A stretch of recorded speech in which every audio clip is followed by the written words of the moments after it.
DSC అభ్యర్థులందరికీ నమస్కారం. మనం already TET పేపర్లకు సంబంధించి ఎక్స్ప్లెనేషన్ చేస్తున్నాం కదా. ఈరోజు అక్టోబర్ 8వ తారీఖు షిఫ్ట్ 1 అంటే మార్నింగ్ షిఫ్ట్లో టెట్కి సంబంధించి మ్యాథ్స్లో ఎటువంటి క్వశ్చన్స్ అడిగాడు, వాటి సొల్యూషన్స్ ఏ విధంగా చేయాలో ఈ వీడియోలో చేద్దాం. మీ నుంచి నేను కోరుకునేది ఒకటే, ఈ వీడియో నచ్చితే తప్పకుండా లైక్ చేయండి, మీ ఫ్రెండ్స్కి షేర్ చేయండి. ఇక వీడియోలోకి వెళ్తే 91 ఒక సమబాహు త్రిభుజం యొక్క చుట్టుకొలత 3/2 సెంటీమీటర్లు అయినా ఆ త్రిభుజం భుజం సెంటీమీటర్లలో ఎంత అంటున్నాడు. ఆప్షన్స్ ఏమో మనకి ఈ విధంగా ఇచ్చాడు. ఫస్ట్ ఒక ఈక్విలేటరల్ ట్రయాంగిల్ తాలూకా పెరిమీటర్ వాడు ఇచ్చాడు. ఎంత ఇచ్చాడు? 3/2 సెంటీమీటర్స్ అని అన్నాడు. అంటే ఇది మనకి ఈక్విలేటరల్ ట్రయాంగిల్లో 3 సమానంగా ఉంటాయి కాబట్టి ఆ మూడింటిని కలిపితే 3 సైడ్స్ కలిపితే వచ్చేదే కదా మనకి పెరిమీటర్. అది ఆల్రెడీ ఇచ్చాడు. మనకి ఒక్కొక్క భుజం ఎంత అంటున్నాడు. అంటే మనకు ఒక్క సైడే కావాలంటే టోటల్ గా ఉన్న చుట్టుకొలతల నుంచి మొత్తం భుజాన్ని బై 3 చేస్తే ఒక్కొక్క భుజం ఎంత వస్తుంది. 3 భుజాల్లో నుంచి బై 3 చేస్తే చుట్టుకొలతను బై 3 చేస్తే మనకు ఒక్కొక్క భుజం వస్తుంది. మనకి ఆల్రెడీ వాడు చుట్టుకొలత 3/2 అని ఇచ్చాడు. మనకి మొత్తం ఎన్ని భుజాలు ఉంటాయి? ఒక ట్రయాంగిల్లో ఈక్విలేటరల్ ట్రయాంగిల్లో ఈక్వల్ సైడ్స్ 3 ఉంటాయి కాబట్టి బై 3. ఇది పైన ఇదంతా కూడా 3/2 ఏమో న్యూమరేటర్ లో ఉంది, 3 ఏమో డెనామినేటర్ లో ఉంది. అప్పుడు ఈ 3 ఏమో ఈ డెనామినేటర్ దగ్గరికి వెళ్తుంది కాబట్టి 3/2 × 3 అవుతుంది. అప్పుడు 3 క్యాన్సిల్ అయ్యి ఏం మిగులుతుంది? 1/2 మిగులుతుంది. అంటే ఒక్కొక్క భుజం తాలూకా ఒక్కొక్క సైడ్ 1/2 ఉంటది.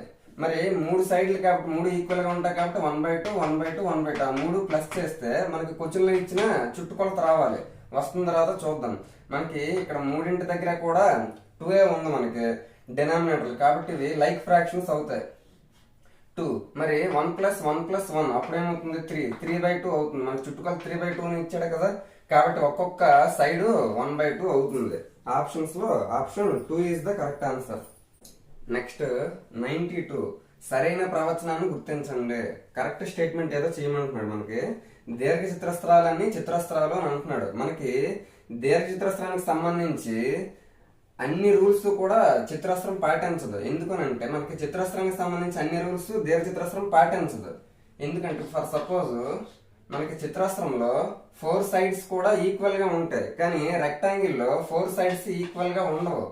కేవలం ఆపోజిట్ సైడ్స్ మాత్రమే ఈక్వల్ గా ఉంటాయి. కాబట్టి ఈడేమంటున్నాడు? చిత్రస్త్రాలన్నీ దీర్ఘ చతురస్రాలు అవుతాయి. ఎందుకు? ఎదురెదురు భుజాలు సమానం కాబట్టి. కానీ వీడు రివర్స్ లో దీర్ఘ చతురస్రాలన్నీ చిత్రస్త్రాలు అంటున్నాడు.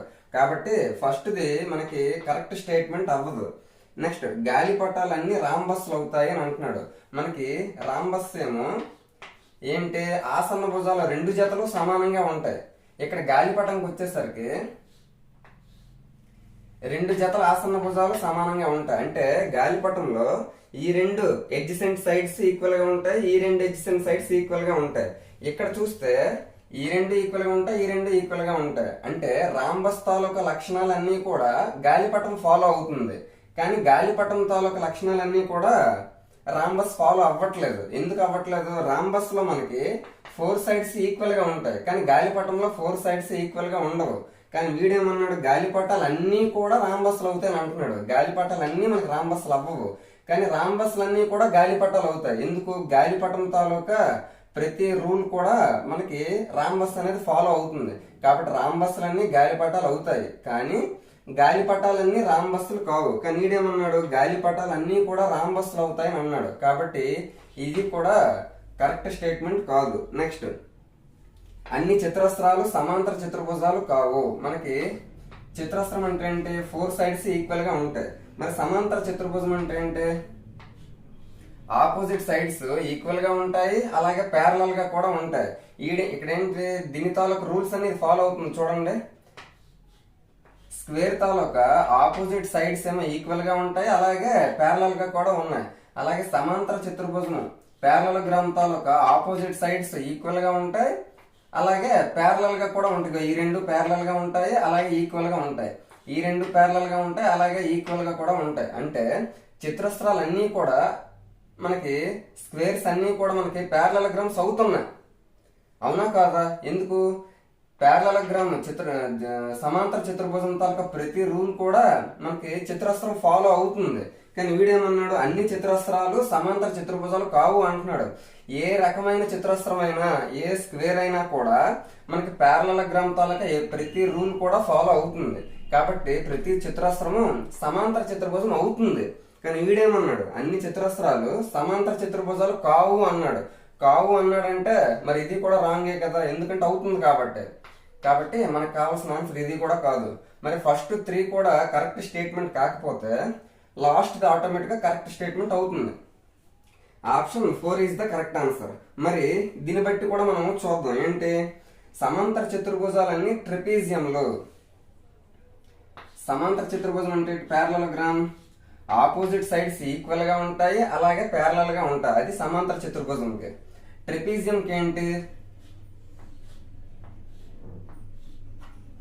ఆపోజిట్ సైడ్స్ ఒక జత ఆపోజిట్ సైడ్స్ ఏవైతే ఉంటాయో, 1 pair of opposite sides are parallel గా ఉంటాయి. అంటే ఒక జత మాత్రం సమాంతరంగా ఉంటుంది, మరొక జత ఏమో అసమాంతరంగా ఉంటుంది. అంటే సమాంతరంగా ఉండవు. అప్పుడు దీన్ని బట్టి చూస్తే మనకేమన్నాడు, సమాంతర చతుర్భుజాలన్నీ అంటే ఈ సమాంతర చతుర్భుజాలన్నీ కూడా మనకి ట్రెపీజియం తాలూకు రూల్ ఫాలో అవుతుందని అంటున్నాడు.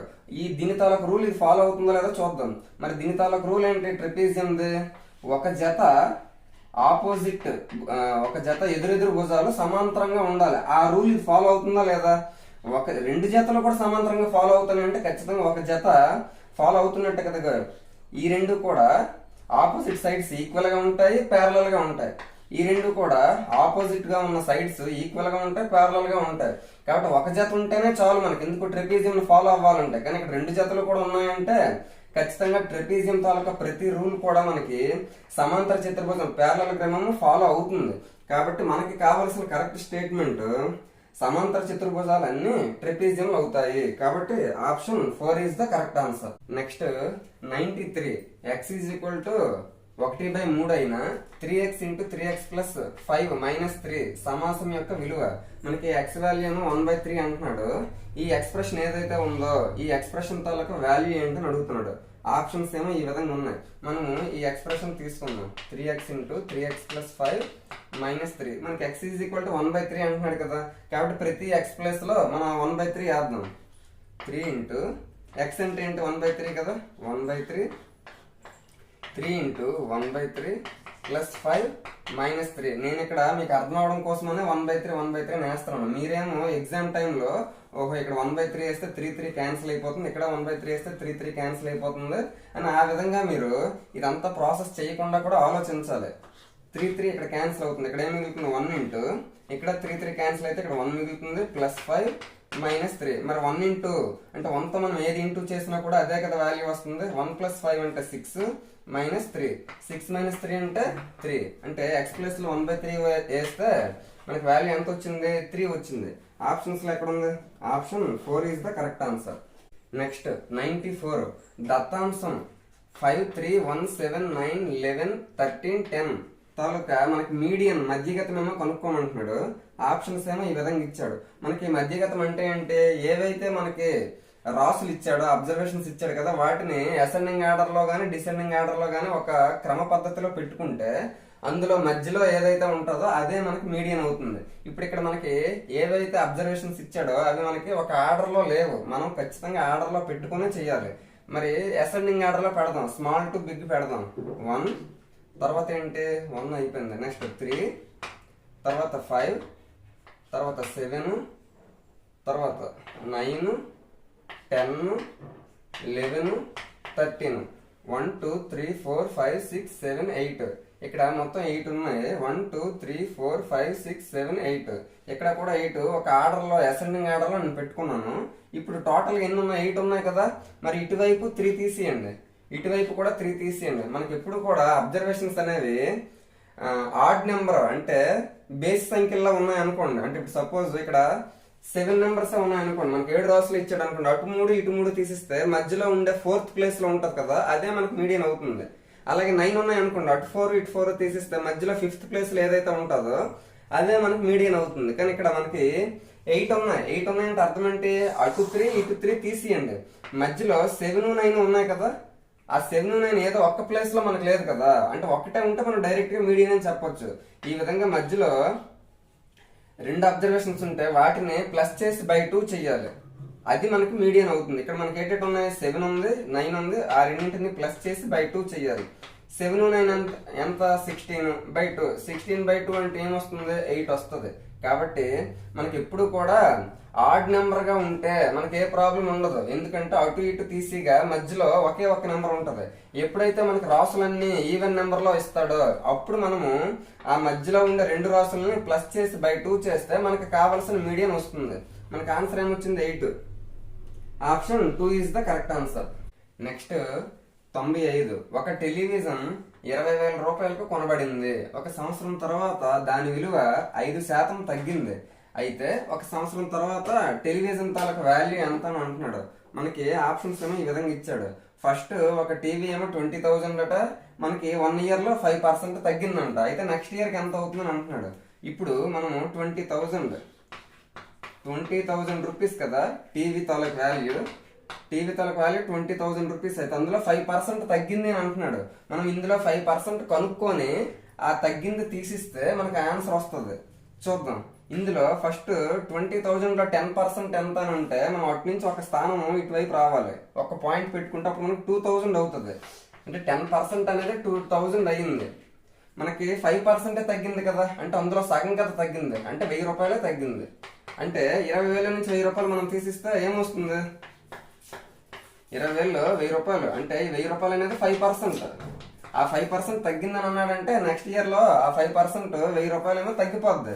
అంటే నెక్స్ట్ ఇయర్ కి టీవీ 19,000 రూపీస్ అయిపోతుంది. ఆ విధంగా answer option 2 is the correct answer. లేదు ఒకవేళ ఆన్సర్ ఏ విధంగా చేయొచ్చు అంటే, ఇప్పుడు మనకి 20,000 టీవీ కదా, అందులో నెక్స్ట్ ఇయర్ కి 5% తగ్గింది. 5% అంటే అర్థం అంటే ప్రతి 100 రూపాయలకి 5 రూపాయలు తగ్గిందని అర్థం. కాబట్టి ప్రతి 100 రూపీస్ కి 5 రూపీస్ తగ్గింది అంటే మనకి 95 రావాలి. ఆ విధంగా ఇక్కడ 2 జీరోస్ ఇక్కడ 2 జీరోస్ క్యాన్సిల్ చేస్తే ఇక్కడ 200 ఉంది. 200 ఇంటూ 95, ఇది మనం చేసినా కూడా 95 2s 190 వస్తుంది. 190 ఇక్కడ 2 జీరోస్ ఉన్నాయి, 2 జీరోస్ ఏ విధంగా చేసినా కూడా ఒకటే ఆన్సర్ వస్తుంది. నేనేం చేశాను, 5% దాని వాల్యూ 20,000 లో 5% తాలూకు వాల్యూ తీసిస్తే మనకి నెక్స్ట్ ఇయర్కి ఎంత వస్తుందో తెలుస్తుంది. అలా చేసినా ఇలా చేసినా ఒకే రకమైన ఆన్సర్ వస్తుంది. కాబట్టి option 2 is the correct answer. Next 96.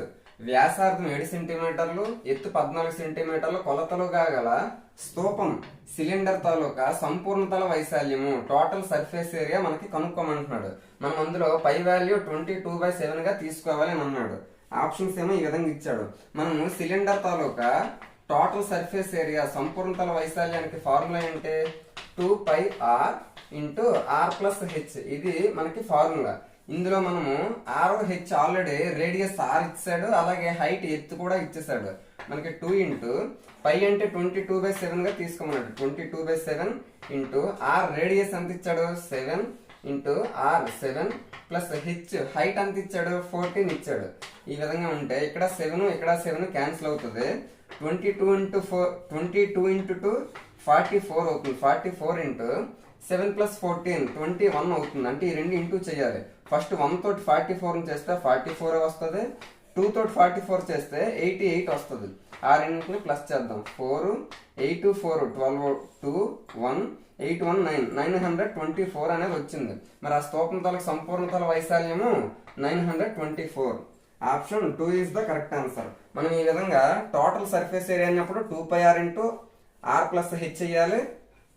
ఒకవేళ పక్కతల వైశాల్యం అన్నాడు అనుకోండి, అంటే కేవలం లేటరల్ సర్ఫేస్ ఏరియా అంటారు కదా స్తూపానికి, అది 2πrh. ఇది ఈ రెండు రకాల ఫార్ములాస్ మనం గుర్తుపెట్టుకోవాలి. Next 97. a² + ab - 6b² divided by a - 2b అని అంటున్నాడు. దీనికి ఆప్షన్స్ ఏమి ఈ విధంగా ఇచ్చాడు. అంటే దీని అర్థం ఏంటంటే దీని తాలూకా మొత్తం వాల్యూని మనం రాసుకొని a - 2b తో డివైడ్ చేస్తే మనకి ఖచ్చితంగా ఏది వస్తుందో అని అర్థం. ఇప్పుడు మనము a² + ab - 6b², ఇది మనకి వాల్యూ కదా, దాన్ని దేంతో మనకి డివైడ్ చేయమంటున్నాడు, a - 2b తో డివైడ్ చేయమంటున్నాడు. అంటే దీని అర్థం ఏంటి, ఇప్పుడు ఫర్ సపోజ్ 6/2 ఉంది. 6/2 అంటే ఏమొస్తుంది? 3 వస్తుంది. మనకి 6 కావాలి అంటే ఇప్పుడు 2ని ఇటువైపు తీసుకుని వెళ్ళిపోయాం అనుకోండి, అప్పుడు 6 = 3 × 2 కూడా అవుతుంది కదా. అంటే ఈ రెండు మనం గుణించిన మనకి ఆన్సర్ ఇదే కదా వస్తుంది. అంటే మనకి ఇది రావాలి అంటే ఇక్కడ హారంలో దేనితోనైతే గుణించాలో ఆ విధంగా దీన్ని దేనితో గుణిస్తే, ఆప్షన్స్ లో దేనితో గుణిస్తే పైన ఉన్న లాభం వస్తుందని అర్థం. లేదా ఒకవేళ ఇక్కడ ఏదైతే మనకి ఈక్వేషన్ ఇచ్చాడో దాన్ని మనం కారణాంకాలుగా రాసుకున్నా కూడా ఈజీ. కాబట్టి మనకి తక్కువ టైంలో వేగంగా అవ్వాలి అంటే ఇక్కడ ఉన్న హారంని, ఇక్కడ హారంలో ఉంది కదా, దాన్ని దేనితో గుణిస్తే మనకి లాభం వస్తుందో చూసుకోవాలి. ఇక్కడ హారంని ఇక్కడ ఉన్న దాంతో గుణిస్తే మనకి లాభం వచ్చింది కదా, సేమ్ అదే ప్రాసెస్ ఇక్కడ మనం ఫాలో అవ్వాలి. ఇక్కడ మనం కరెక్ట్ గా చూస్తే ఇక్కడ మనకి పైన -6b² ఉంది, ఇక్కడ -2b ఉంది. అంటే -2b తోటి దేన్ని గుణిస్తే, బీలో ఏ వాల్యూతో మనం గుణిస్తే -6b² వస్తుందో చూడాలి. -2b × -b అంటే ఏమొస్తుంది? -× +2b² అవుతుంది. అంటే ఇక్కడ 6b² ఉంది కాబట్టి ఆప్షన్ 1 కాదు. నెక్స్ట్ ఇక్కడ b ఉంది, ఇక్కడ -2b ఉంది. Plus into minus b × b² అప్పుడు -2b² అవుతుంది. ఇక్కడ మనకి -6b² కావాలి కాబట్టి ఆప్షన్ 2 కూడా కాదు. నెక్స్ట్ ఇది చూడండి, ఇక్కడ -3b ఉంది, ఇక్కడ -2b ఉంది. −× ప్లస్, ఇక్కడ మనకి మైనస్ రావాలి కానీ ఇక్కడ ప్లస్ వచ్చింది. 2 × 3 6, b × b² అంటే +6b² వచ్చింది. కానీ మనకేం కావాలి? -6b² కావాలి. కాబట్టి ఆప్షన్ 3 కూడా కాదు. మరి ఆన్సర్ ఏమవుతుందో ఒకసారి చూద్దాం. ఇక్కడ చూస్తే -× ప్లస్ మైనస్ అవుతుంది, అలాగే 2 × 3 6 అవుతుంది, b × b² అవుతుంది, -6b². మనకి కూడా కావాల్సింది అదే కదా. ఆ విధంగా ఆప్షన్స్ ప్రకారం వెరిఫికేషన్ చేసుకుంటే ఈ ఆన్సర్ అనేది చాలా ఈజీగా అవుతుంది. -6b² మనకు కావాలి. ఇక్కడ -2bని, ఇక్కడ -2bని, ఇక్కడ +3bని, ఈ రెండింటిని గుణిస్తూనే వస్తుంది. -× ప్లస్ మైనస్, 2 × 3 6, b × b² మనకు కావాల్సిన -b² ఈ రెండు గుణిస్తానే కదా వస్తుంది. కాబట్టి option 4 is the correct answer. ఇలాంటివి ఇచ్చేటప్పుడు మనం వీటిని కారణాంకాలు చేసుకొని అప్పుడు అక్కడదే ఇక్కడదే క్యాన్సిల్ అయ్యి లాస్ట్ లో మిగిలింది చేసుకునే బదులు ఆప్షన్ వెరిఫికేషన్ చేసుకుంటే చాలా ఈజీగా ఉంటుంది. నెక్స్ట్ 98, 3 వరుస ధనపూర్ణ సంఖ్యల లబ్ధాన్ని ఎల్లప్పుడూ భాగించే సంఖ్య ఏదని అంటున్నాడు. ఆప్షన్స్ ఏమో ఈ విధంగా ఇచ్చాడు. మనకి ధనపూర్ణ సంఖ్యలు అని అన్నాడు. మనకి ధనపూర్ణ సంఖ్యలు ఎక్కడి నుంచి స్టార్ట్ అవుతాయి? పూర్ణ సంఖ్యలు యాక్చువల్ గా నెగిటివ్ నెంబర్స్ ఉంటాయి, 0 ఉంటది, పాజిటివ్ నెంబర్స్ కూడా ఉంటాయి. మనకి ధనపూర్ణ సంఖ్యలు అన్నాడు అంటే 1 నుంచి స్టార్ట్ అయిన ఏ నెంబర్స్ అయినా కూడా మనకి ఏమవుతాయి? ధనపూర్ణ సంఖ్యలు అవుతాయి. ఇప్పుడు వాడేమన్నాడు? వాటి తాలూకా ప్రోడక్ట్ లబ్ధం అనేది ఎల్లప్పుడు ఏ నెంబర్ తో మనకి డివైడ్ అవుతుంది అని అన్నాడు. ఫర్ సపోజ్ నేను ఫస్ట్ 3 నెంబర్స్ తీసుకుంటున్నాడు, వరుస నెంబర్లు కదా అన్నాడు. 1 2 3, 1 × 2 × 3, 1 × 2 × 3 అంటే 6 వస్తుంది. మరి 6 అనేది దేంతో డివైడ్ అవుతుంది? 4 తో డివైడ్ అవ్వదు, 5 తో అవ్వదు, 6 తో అవుతుంది. ఎందుకు? 6 1 6 కాబట్టి పోతుంది. 7 తో అవ్వదు. నెక్స్ట్ ఇప్పుడు మన 6 తో అవుతుంది అని అబ్జర్వేషన్ అయింది. కానీ ఈ విధంగా మనకి ఇంకా బాగా అర్థం అవ్వాలంటే ఒక్క ఎగ్జాంపుల్ తో మనం డిసైడ్ చేయకూడదు. ఫర్ సపోజ్ ఇంకొక నేను 3 డిజిట్స్ తీసుకుంటాను, 4 5 6 ఈ విధంగా వరుస పూర్ణ సంఖ్యలు తీసుకున్నాను, ఇంటీజర్ నెంబర్స్. ఇప్పుడు దీన్ని చూద్దాం. 4 5 20, 26 120. మరి ఇప్పుడు మనం చూసుకుంటే ఇది 6 తో డివైడ్ అవుతుందా లేదా? 6 6 క్యాన్సిల్ అయిపోతే మనకేం వస్తుంది? 20 వస్తుంది. లేదా ఈ విధంగా టోటల్ గా గుణించుకొని 6 తో చేసినా కూడా 20 వస్తుంది. అంటే ప్రతి మనం 3 వరుస ధనపూర్ణ సంఖ్యలు ఏవి తీసుకున్నా కూడా ఖచ్చితంగా మనకి ఆ వాల్యూ 6 తో డివైడ్ అవుతుంది. ఒకవేళ ఇంకొక 3 నెంబర్లు తీసుకుని వాటి వరుస నెంబర్లు ఇంటూ చేసినా కూడా అప్పుడు కూడా నెంబరు 6 తోనే డివైడ్ అవుతుంది. కాకపోతే ఇంకొకటి చూద్దాం. 3 4 5 ఈ విధంగా ఉంది. ఇప్పుడు ఇది మనకి 6 తో డివైడ్ అవుతుందో లేదు చూడాలి. 3 4 12 అయింది. 12 అనేది ఖచ్చితంగా 6 తో డివైడ్ అవుతుంది. అప్పుడు ఏమవుతుంది? 3 4 12, 12 5 60. 60/6 అంటే ఏమొస్తుంది? 10 వస్తుంది. అంటే ప్రతి 3 వరుస ధనపూర్ణ సంఖ్యల లబ్ధం ఎల్లప్పుడూ కూడా మనకి 6 తో డివైడ్ అవుతుంది. కాబట్టి option 3 is the correct answer. Next 99, ఒక రాంబస్ వైశాల్యము 2024 సెంటీమీటర్² అంటే చదరపు సెంటీమీటర్లు మరియు దాని కర్ణములలో ఒక దాని పొడవు 46 సెంటీమీటర్లు అయినా రెండవ కర్ణం ఎంత అని అంటున్నాడు. మనకి ఆప్షన్స్ ఏమో ఈ విధంగా ఇచ్చాడు. మనకి ఒక రాంబస్ తీసుకుంటే అందులో 2 డయాగనల్స్ ఉంటాయి, 2 కర్ణాలు ఉంటాయి. ఆ 2 కర్ణాల పొడవులు మనకు తెలిస్తే టోటల్ గా రాంబస్ తాలూకు వైశాల్యం తెలుస్తుంది. మనకి ఆల్రెడీ వాడు రాంబస్ వైశాల్యం ఇచ్చాడు కాబట్టి మనం ఆ 2 డయాగనల్స్ ని D1 D2 అనుకుంటే దాని ఫార్ములా ఏంటంటే వైశాల్యానికి రాంబస్ వైశాల్యానికి ఫార్ములా ఆఫ్ D1 D2. ఆ వైశాల్యం మనకి ఆల్రెడీ ఎంత ఇచ్చాడు, 2024 అని ఇచ్చాడు. ఇప్పుడు హాఫ్ ఇంటూ D1 అంటే మనకి 2 డయాగనల్స్ లో ఒకటి ఆల్రెడీ ఇచ్చాడు. ఎంత ఇచ్చాడు, 46 ఇచ్చాడు. మరి D2 మనకి రెండో కారణమే కనుక్కోమంటున్నాడు కాబట్టి అదే కనుక్కోవాలి. 2 1s 2 23s. ఇప్పుడు D2 ఎంత అవుతుంది, 2024. ఇక్కడ 23 D2కి ఇంటూ చేస్తుంది, ఇటువైపు వస్తే ఏమవుతుంది, డివైడ్ చేస్తుంది. బై 23 చెయ్యాలి. అంటే ఇప్పుడు 2024ని మనం 23తో డివిజన్ చెయ్యాలి. 23 8s 8 3 24, 2 8 16 2 18. ఇప్పుడు 2002లో నుంచి 202లో నుంచి 184 తీస్తే ఎంత అవుతుంది, 18 అవుతుంది. నెక్స్ట్ ఇక్కడ కూడా మనం 4 దించుకోవాలి. ఇప్పుడు 184 వచ్చింది. సేమ్ మళ్ళీ 23 8s 184 వస్తుంది. కాబట్టి మనకి అక్కడ D2 వాల్యూ మనం డివైడ్ చేస్తే ఎంత వచ్చింది, 88 వచ్చింది. కాబట్టి రెండవ కారణము 88 సెంటీమీటర్స్ అని అర్థం. Option 2 is the correct answer. Next 100వ క్వశ్చన్.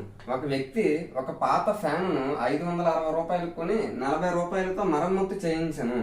దానిని 660 రూపాయలకి అమ్మితే లాభ శాతం ఎంత అని అంటున్నాడు. ఫస్ట్ ఒక వ్యక్తి పాత ఫ్యాన్ 560 కొన్నాడు. దాని మీద ఇంకొక 40 రూపాయలు కూడా ఖర్చు పెట్టాడు. ఎందుకు, రిపేర్ వర్క్ ఉంది పాత ఫ్యాన్ కాబట్టి. ఇంకొక 40 రూపాయలు కూడా అదే వ్యక్తి పెట్టాడు.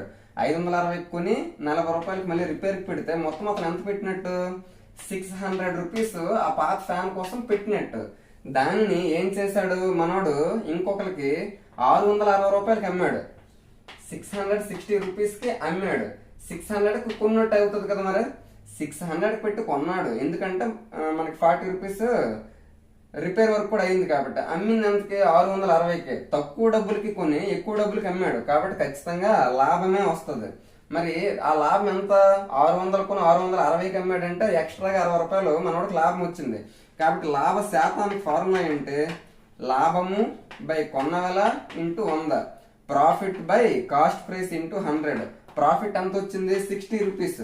కొన్నది ఎంతకి, 600కి. అంతేగాని మనం 560 అనేది ఇక్కడ వేయకూడదు, 600 వేయాలి. ఎందుకు, 40 కూడా మనోడే పెట్టాడు కాబట్టి. ఇంటూ 100. 0 0 క్యాన్సిల్ అవుతే ఇక్కడ 60 ఉంది, ఇక్కడ 6 ఉంది. 6 1s 6 10s. అంటే మనోడికి ప్రాఫిట్ పర్సంటేజ్ 10% వచ్చింది. Option 1 is the correct answer. మనకి ఎప్పుడైనా మరమ్మత్తు కూడా చేయించాడు అంటే అది ఆ వ్యక్తే పెట్టినట్టు కాబట్టి ఆ రెండు కలుపుకుంటే మనోడు కొనేది అవుతుంది. ఆ ఒక పాయింట్ తెలిస్తే మనకి లాభం ఎంతో తెలుస్తుంది. దాన్ని బట్టి మనం క్వశ్చన్ చేయొచ్చు. నెక్స్ట్ 101. భూమిపై గల సముద్రపు నీరు ఈ విధంగా ఉంది, క్యూబిక్ కిలోమీటర్లు అని అంటున్నాడు. ఎంత, ఇక్కడ సపోజ్ 135,30,00,000 క్యూబిక్ కిలోమీటర్లు ఉందని అంటున్నాడు. ఈ సంఖ్యను ఘాతాంక రూపంలో రాయమని అంటున్నాడు. మనకి ఆప్షన్స్ ఏమో ఈ విధంగా ఇచ్చాడు. అన్ని కూడా పవర్స్ లోనే రాయమంటున్నాడు కాబట్టి వీడు కూడా పవర్స్ లోనే ఇచ్చాడు. మనకి ఏ నెంబర్ ఇచ్చాడు, 13530 ఈ విధంగా నెంబర్ ఇచ్చాడు. ఈ నెంబర్ని మనం ఘాతాంక రూపంలో రాయాలి అంటే అటువైపు నుంచి స్థానాలు ఎన్ని అయితే తగ్గించుకుంటూ వస్తావో దానికి పవర్ అవుతుంది. ఇప్పుడు ఫర్ సపోజ్ 355 అని ఉంది.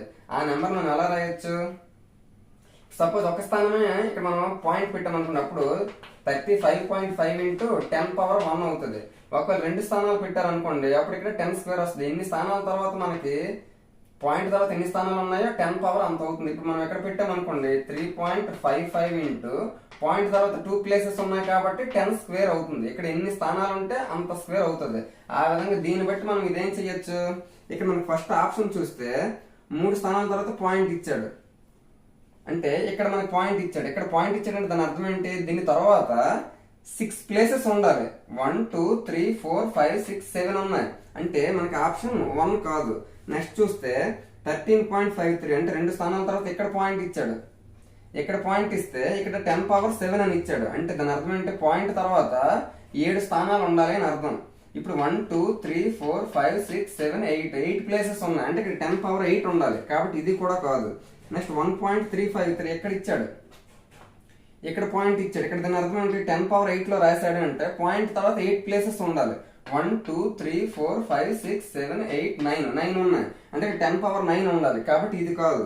1.353 ఇంటూ ఇప్పుడు ఇక్కడ ఇదే చెప్పాం కదా 9 ప్లేసెస్ ఉన్నాయి కదా, కాబట్టి 10⁻9 ఉండాలి. మరి ఇక్కడ ఉందా లేదా? కాబట్టి option 4 is the correct answer. నువ్వు ఎన్ని స్థానాల తర్వాత అయితే పాయింట్ పెడతావో, ఇప్పుడు చూడండి 1 2 3 4 5 6 7 8 9 ప్లేసెస్ తర్వాత నువ్వు పాయింట్ పెట్టావు కాబట్టి ఇక్కడ 10⁻9 రావాలి.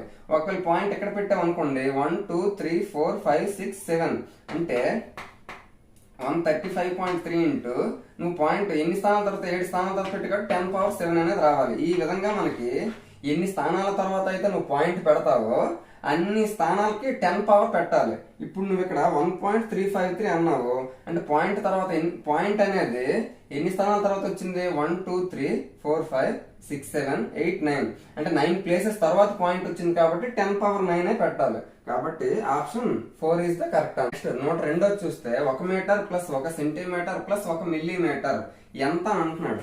ఆప్షన్స్ ఏమో ఈ విధంగా ఇచ్చాడు. అంటే మనకి ఫస్ట్ మీటర్స్, సెంటీమీటర్స్, మిల్లీమీటర్స్, అన్నిటికంటే చిన్నది ఏదంటే మిల్లీమీటర్స్. మనకి ఇక్కడ ఆప్షన్స్ లో కూడా ఎక్కువ మిల్లీమీటర్స్ లో ఇచ్చాడు కాబట్టి ఈ రెండింటిని కూడా మనం మిల్లీమీటర్స్ లోకి మార్చేవాలి. ముందు 1 సెంటీమీటర్ 10 మిల్లీమీటర్ అనే విషయం మనకు తెలియాలి. అలాగే 1 మీటర్ మిల్లీమీటర్ అవ్వాలి కదా, అంటే ముందు 1 మీటర్ ఎన్ని సెంటీమీటర్లో చూద్దాం. 1 మీటర్ 100 సెంటీమీటర్స్. ఇప్పుడు దీన్ని బట్టి చూస్తే 1 మీటర్ ముందు సెంటీమీటర్స్ లోకి మారుతుంది. ఇక్కడ 1 మీటర్ ఉంది కాబట్టి 1 మీటర్ 100 సెంటీమీటర్లు అన్నాం కాబట్టి 100 సెంటీమీటర్లు ప్లస్ 1 సెంటీమీటర్ ప్లస్ దీన్ని ఇంకా మార్చలేదు కాబట్టి 1 మిల్లీమీటర్. ఆ విధంగా ఉంచున్నాం. మనం అన్ని కూడా మిల్లీమీటర్స్ లోకి మారుతున్నాం. ఇప్పుడు 1 సెంటీమీటర్ 10 మిల్లీమీటర్లు అన్నాం. 1 సెంటీమీటర్ 10 మిల్లీమీటర్లు. ఇక్కడ అలాంటివి 1 సెంటీమీటర్ లేదు, ఎన్ని ఉన్నాయి? 100 సెంటీమీటర్లు ఉన్నాయి కాబట్టి 100 పదుల 1000 మిల్లీమీటర్లు అవుతుంది. అంటే సెంటీమీటర్స్ మీటర్స్ లోకి మార్చిస్తాను. మరి 1 సెంటీమీటర్ ఆల్రెడీ మనం 10 సెంటీమీటర్లు అన్నాం కదా, కాబట్టి 10 సెంటీమీటర్లు. కాబట్టి ఇది ఈ 2 10 మిల్లీమీటర్లు. ఈ 2 మిల్లీమీటర్స్ లోకి మారిస్తాం. అప్పుడు ఇది కూడా మిల్లీమీటర్ లో ఉంది కాబట్టి ప్రాబ్లం లేదు. ఇప్పుడు చూస్తే ఇక్కడ 1000 ఉంది, ఇక్కడ 10 ఉంది, ఇక్కడ 1 ఉంది. 10 1 అన్ని మిల్లీమీటర్స్ లోకి మారిస్తాం కాబట్టి డైరెక్ట్ గా మనం ప్లస్ చేసి వచ్చు. 1010 ఈ 1010 ఒకటి కలిపితే 1011 అవుతుంది. 1010 ఇవన్నీ ఎందులోకి మారిపోయాయి? మిల్లీమీటర్స్ లోకి మారిపోయాయి. అంటే దీన్ని బట్టి మనం తెలుసుకోవాల్సింది ఏంటంటే 1 సెంటీమీటర్ 10 మిల్లీమీటర్లని, 1 మీటర్ 1000 సెంటీమీటర్లని. ఈ 2 పాయింట్లు మనకు తెలిస్తే మొత్తాన్ని మిల్లీమీటర్స్ లోకి మార్చి ఆన్సర్ అడిగిన దాని ప్రకారం మనం చేసుకోవాలి. 1011 మిల్లీమీటర్లు ఎక్కడ ఉంది? 1011 కనిపించింది కదా అని చెప్పేసి ఇది పెట్టద్దు. ఎందుకు? ఇది సెంటీమీటర్స్ లో ఉంది కానీ మనకు వచ్చింది మిల్లీమీటర్స్ లో వచ్చింది. కాబట్టి option 2 is the correct answer. Next 103 ఒక వృత్త రేఖా చిత్రంలో 3 సెక్టార్లు X, Y మరియు Z లను కలిగి ఉంది. అందులో సెక్టార్ Z యొక్క కేంద్రీయ కోణం 80 డిగ్రీలైన సెక్టార్లు X మరియు Y యొక్క మొత్తం కేంద్రీయ కోణం ఎంత అని అంటున్నాడు. ఆప్షన్స్ ఏమో ఈ విధంగా ఇచ్చాడు. ఇక్కడ మనం క్వశ్చన్ చూసి చాలా కష్టమని అనుకోవద్దు, చాలా ఈజీ. మనకి ఇక్కడ ఒకే ఒక పాయింట్ తెలిస్తే ఇది చాలా ఈజీగా చేయొచ్చు. మనకేమన్నాడు? వృత్తరేఖా చిత్రంలో అంటే పై చార్ట్ లో మనకి 3 సెక్టార్స్ అని ఇచ్చాడు. ఈ విధంగా 1 2 3 సెక్టార్స్ ఇచ్చాడు. సెక్టార్ అంటే కేంద్రంతో చేసే ఈ విధంగా ఉండే ఈ ప్లేస్ ని మనం సెక్టార్ అంటాం. అలాంటివన్నీ ఇచ్చాడు. X, Y, Z ఈ విధంగా 3 ఇచ్చాడు. అందులో సెక్టార్ Z యొక్క కేంద్రీయ కోణం, ఈ సెక్టార్ Z దగ్గర కేంద్రీయ కోణం అంటే ఆ సెంటర్ దగ్గర 80 డిగ్రీస్ చేస్తున్నాను అంటున్నాడు. అయితే వాడేమన్నాడు? సెక్టార్ X మరియు Y యొక్క మొత్తం కేంద్రీకరణం X కి Y కి ఈ రెండింటి తాలూకు మొత్తం ఎంత అని అంటున్నాడు. Some of X and Y sectors angles అంటే సెంటర్ వద్ద X, Y ఎంత చేస్తాను అంటున్నాడు. మనం ఒకే ఒక పాయింట్ తెలుసుకోవాలని చెప్పాను కదా, ఏంటది? మొత్తం ఒక వృత్తరేఖ చిత్రంలో ఎన్ని నీకు సెక్టార్స్ ఉన్నా, 3 ఉన్నా 4 ఉన్నా, ఇక్కడైతే మనకు 3 ఇచ్చాడు కానీ 4 ఉన్నా 5 ఉన్నా ఎన్ని ఉన్నా కూడా ఆ సెక్టార్ల తాలూకు మొత్తం కోణం ఎప్పుడూ కూడా మనకు 360 డిగ్రీలు అవుతుంది. ఎందుకు అవుతుంది? అది మనకి వృత్తమాకారంలో ఉంటుంది కదా. ఒక వృత్తం మొత్తంలో ఎన్ని డిగ్రీలు ఉంటుందంటే 360 డిగ్రీలు కదా ఉంటుంది. ఇప్పుడు మనకి ఏమన్నాడు? Z 80 డిగ్రీలు అయిపోయింది. 80 డిగ్రీస్ Z అయిపోయిందంటే మిగిలినంతా కలిపితే అంటే 80 డిగ్రీలతో కలుపుకొని మిగిలినంతా కలిపితే 360 అవ్వాలి. ఆ 360లో Z 80 పోయింది అనుకోండి, మిగిలినంతా XD Y కదా అవుతుంది. XD Y 360లో నుంచి 80 తీసిస్తే 280 వస్తుంది. అంటే XD Y కలిపితే 280 అవుతుంది. మరి Z 80 ఉంది ఆల్రెడీ ఇచ్చాడు. మరి 280 కలిపితే 360 మనకు అవ్వాలి. ఎందుకు అవ్వాలి? సర్కిల్ మొత్తంలో మనకి 360 డిగ్రీసే ఉంటుంది. కాబట్టి 80 జడ్ ఇచ్చాడు, మిగిలిన ఎక్స్ది వైది విడివిడిగా మనకు అడగలేదు. విడివిడిగా అడిగితే ఏది ఎంతో మనం చెప్పలేము. కానీ వాడేమన్నాడు, ఎక్స్ మరియు వై తాలూకా మొత్తము కేంద్రీయ కోణం అని అంటున్నాడు. మొత్తం అడిగేశాడు కాబట్టి డైరెక్ట్ గా మొత్తం 360లో నుంచి జెడ్ 80 తీసిస్తే ఎక్స్ది వైది 280 అని మనకు తెలిసిందే. కాబట్టి option 4 is the correct answer. Next 104, 8/1/4 minus 2/1/3ను సూక్ష్మీకరించండి, సింప్లిఫై చేయమంటున్నాడు. ఆప్షన్స్ ఏమో మనకి ఈ విధంగా ఇచ్చాడు. ఫస్ట్ ఇక్కడ మనకి మిక్స్డ్ ఫ్రాక్షన్స్ ఇచ్చాడు, అంటే మిశ్రమ భిన్నాలు ఇచ్చాడు. వాటిని మనం అపక్రమ భిన్నం ఇంప్రాపర్ లోకి మార్చుకున్నాం. 4/8 32, 32 + 1 33/4 మైనస్ 3/2 6 + 1 7/3.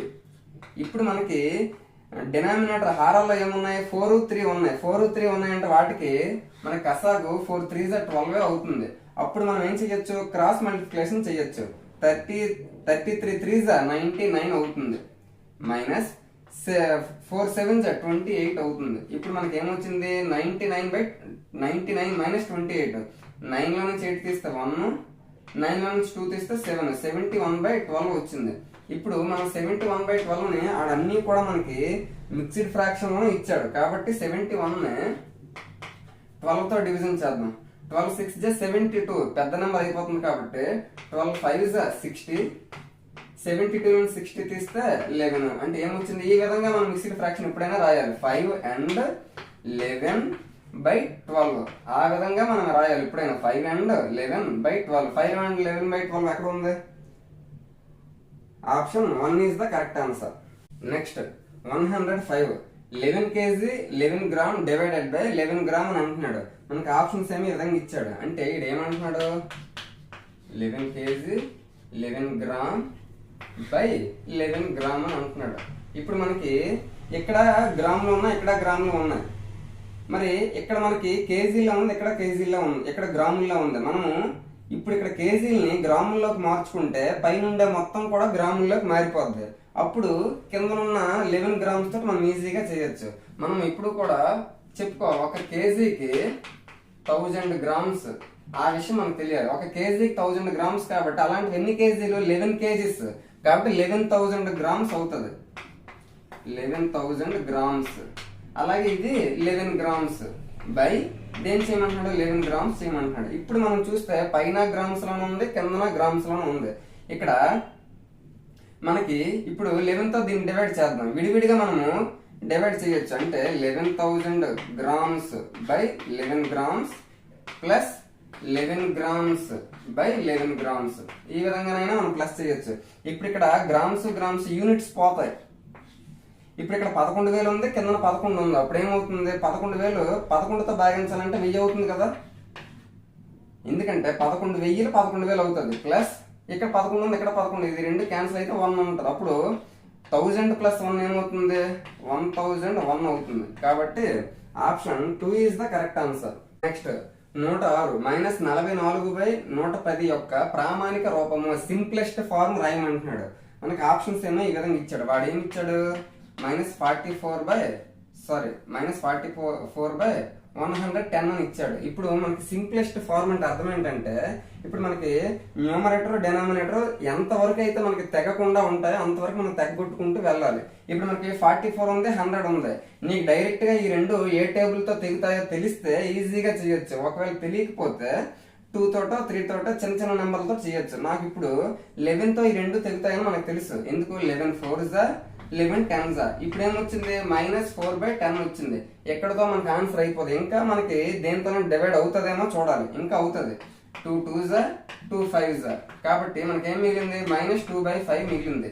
ఇప్పుడు 2 5 ఏ టేబుల్ తోనైనా మనకి డివైడ్ అవుతాయో చూడాలి. 2 5 రెండు కూడా ప్రైమ్ నెంబర్స్ కాబట్టి ఇంతకు మించి మనము సింప్లెస్ట్ ఫార్మ్ అంటే తగ్గించి మరి రాయలేము. కాబట్టి ఆన్సర్ మనకి -2/5 అవుతుంది. ఫర్ సపోజ్ 3/27 ఉంది అనుకోండి, దీనికి మనం సింప్లెస్ట్ ఫార్మ్ ఏం చెప్తాము, ఇప్పుడు 3/27 ఒకే టేబుల్ తో తెగాలి. ఆ విధంగా తెగితేనే మనం చెయ్యాలి, లేకపోతే ఇదే మనకి సింప్లెస్ట్ ఫార్మ్ అవుతుంది. కానీ ఇప్పుడు 3 తోటి రెండు తెగుతాయి, 3 1 3 9. కాబట్టి 1/9 మనకి సింప్లెస్ట్ ఫార్మ్ అవుతుంది, కానీ 3/27 అవ్వదు. ఆ విధంగా చేస్తే మనకి ఏమొచ్చింది, -2/5 వచ్చింది. ఆప్షన్స్ లో ఎక్కడ ఉంది, option 3 is the correct answer. Next 107, ఒక గణం యొక్క అంచుల సంఖ్య అంటే ఆప్షన్స్ ఏమి ఈ విధంగా ఇచ్చాడు. ఫస్ట్ మనకి ఒక ఘనం తీసుకుంటే వీటికి అంచులో అంటున్నాడు ఎడ్జెస్. మనం ఫ్రంట్ వైపు చూసుకుంటే 1 2 3 4, అలాగే బ్యాక్ చూసుకుంటే 1 2 3 4, 4 4 8 అయ్యాయి.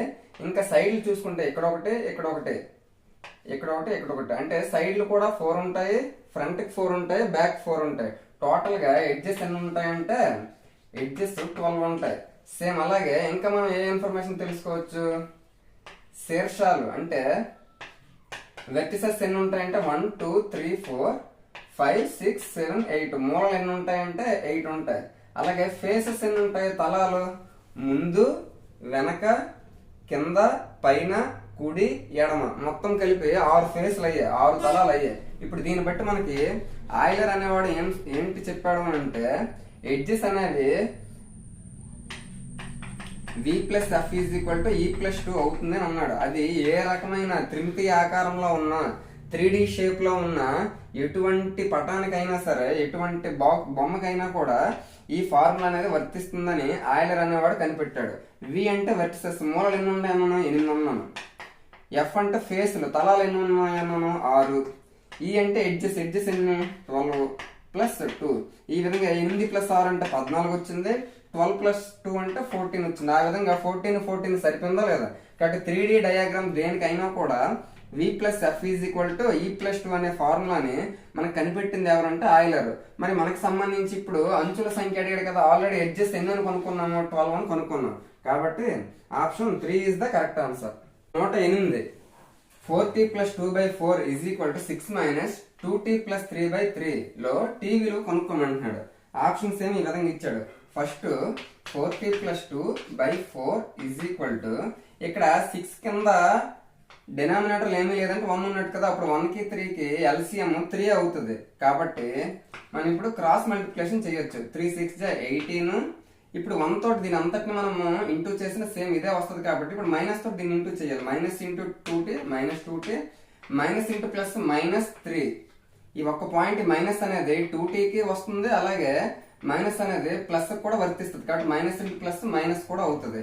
ఇప్పుడు చూస్తే ఇక్కడ 3 ఏమో డివైడ్ చేస్తుంది, ఇటు వస్తే ఏమవుతుంది ఇంటూ చేస్తుంది. కాబట్టి 3 into 4t plus 2 is equal to, ఇక్కడ 4 డివైడ్ చేస్తుంది, అటు వస్తే ఇంటూ చేస్తుంది. కాబట్టి 4 ఇంటూ 18 లో నుంచి 3 మైనస్ చేస్తే ఎంత వస్తుంది 15 వస్తుంది. 15 మైనస్ 2t అవుతుంది.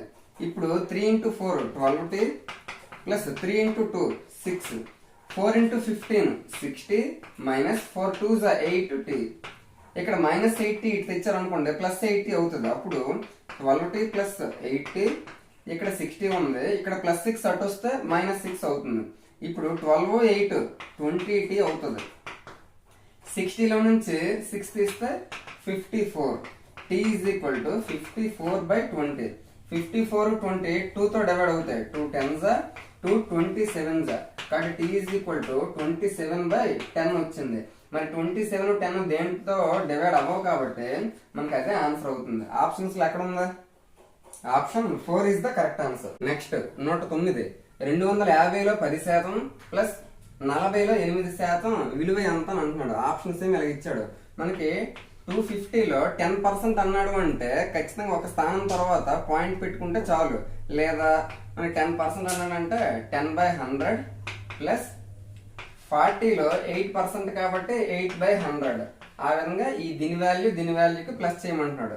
ఇప్పుడు ఇక్కడ 0 ఇక్కడ 0 2 zeros క్యాన్సిల్, 25 1 25 ప్లస్ ఇక్కడ 0 ఇక్కడ 0 క్యాన్సిల్, 8 4 32/10. 32/10 అంటే అర్థం ఏంటి, ఇక్కడ ఒక 0 పోవాలి అంటే 10 పోవాలి అంటే ఒక ప్లేస్ తర్వాత పాయింట్ రావాలి.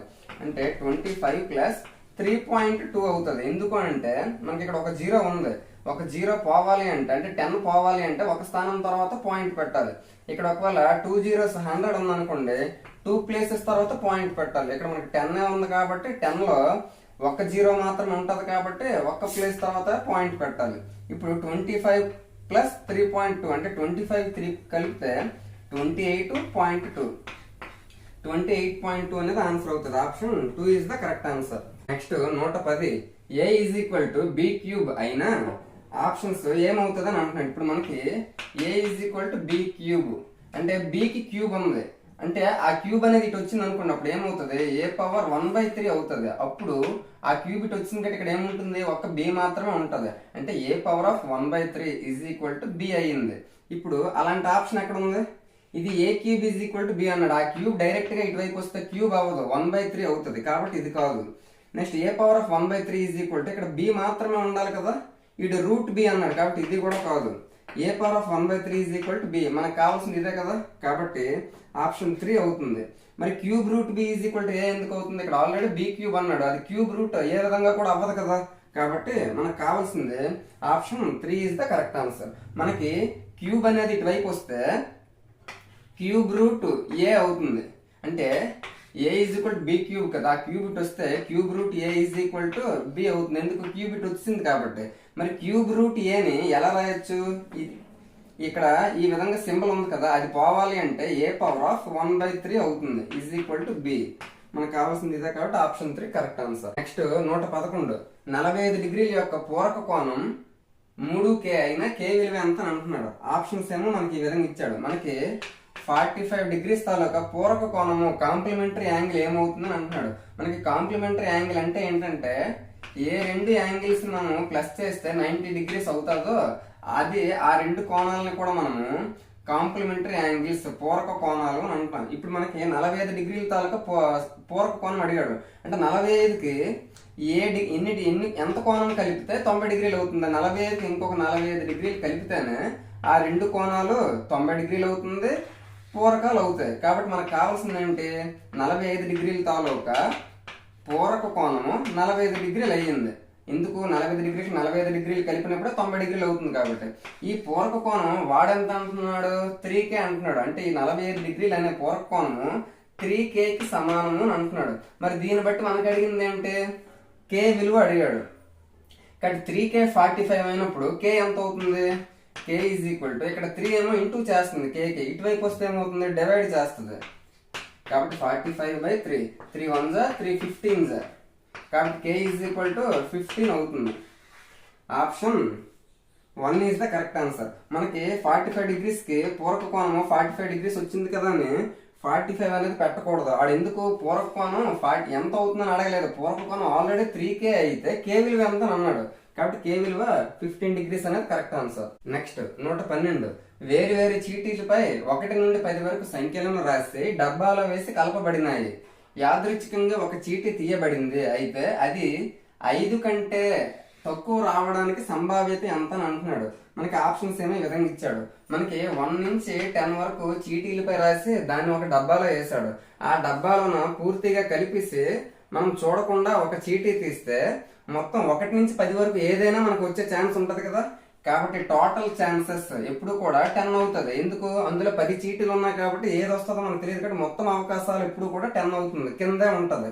మనకి కావాల్సింది ఏంటి 5 కంటే తక్కువ రావడానికి లెస్ దాన్ 5 అంటున్నాడు అంటే మనం 5 కూడా లెక్క పెట్టకూడదు. 5 కంటే తక్కువ అన్నాడంటే ఆ చీటీలో నుంచి 4 రావచ్చు, 3 రావచ్చు, 2 రావచ్చు, 1 రావచ్చు. కాబట్టి మొత్తం ఎన్ని ఛాన్సులు 4 3 2 1 మొత్తం 4 ఛాన్సెస్ కాబట్టి మనకి ఎప్పుడు కూడా పైన రాయాలి, మొత్తం అవకాశాలు కింద రాయాలి, మనకి ఏదైతే కావాలో అది పైన రాయాలి.